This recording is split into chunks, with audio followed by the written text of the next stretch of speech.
सोचिए आपके किसी अपने का एक्सीडेंट हो जाए और उसे हॉस्पिटल ले जाया जाए। डॉक्टर्स कहें क्रिटिकल है, लेकिन कुछ घंटों बाद बोले आई एम सॉरी, हम नहीं बचा पाए। अब आप रो रहे हो, समझ में नहीं आ रहा हुआ क्या, लेकिन कुछ दिनों बाद पता चलता है उस बॉडी से उसकी किडनी निकाल ली गई थी।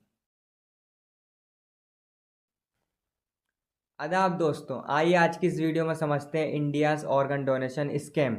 ये कहानी नहीं है, ये इंडिया के ऑर्गन डोनेशन स्कैम का वो सच है जिसे आपको कभी दिखाया ही नहीं गया। आज मैं आपको एक ऐसी कहानी सुनाने आया हूँ जिसमें ट्विस्ट भी है, सिस्टम भी है और इंसानियत का खून भी।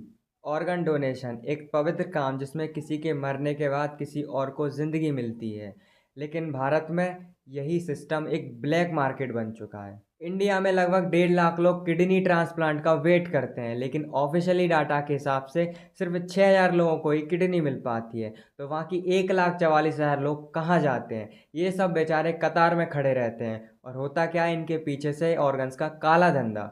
2023 में तमिलनाडु पुलिस ने एक प्राइवेट हॉस्पिटल में रेड मारी और जो मिला वो रुला देने वाला था। गरीब मजदूरों को जॉब का लालच देकर उन्हें हॉस्पिटल में एडमिट किया जाता और उन्हें बेहोश करके उनकी किडनी निकाल ली जाती।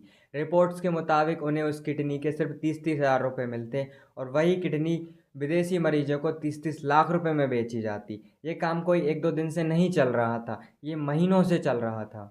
चलिए अब मैं आपको एक रियल स्टोरी बताता हूँ। ये कहानी है हैदराबाद की रुखसाना बेगम की, जिसके 19 साल के बेटे का रोड एक्सीडेंट हो गया था और उसे हॉस्पिटल में एडमिट किया गया था। लेकिन हुआ क्या, उस बेचारे की किडनियाँ निकाल ली गई। रुखसाना बेगम के आंसू और सिस्टम की खामोशी, सब कुछ मिला था लेकिन इंसाफ नहीं। बेंगलोर, दिल्ली और कोलकाता के कुछ क्लिनिक्स डायरेक्ट इजराइल और यूएई के मेडिकल टूरिस्ट से लिंक में हैं। ये पेशेंट ज़्यादा पैसा देते हैं और इलीगल ऑर्गन्स के लिए हॉस्पिटल का नेटवर्क एक्टिवेट हो जाता है। एक और ट्विस्ट, कुछ एनजीओज भी इसमें इनडायरेक्टली इन्वॉल्व होते हैं। ऑर्गन डोनेशन अवेयरनेस के नाम पर गरीबों का डाटा कलेक्ट किया जाता है। ये सब कुछ खुला सच है, लेकिन फिर भी ज़्यादा मीडिया कवरेज क्यों नहीं मिलता? आंसर सिंपल है, पैसा, private hospital lobby, medical mafia और इंटरनेशनल डोनर्स, ये सब कुछ इस चैन का हिस्सा है। जो बोलता है या तो उसे चुप करा दिया जाता है या उसे केस में उलझा दिया जाता है।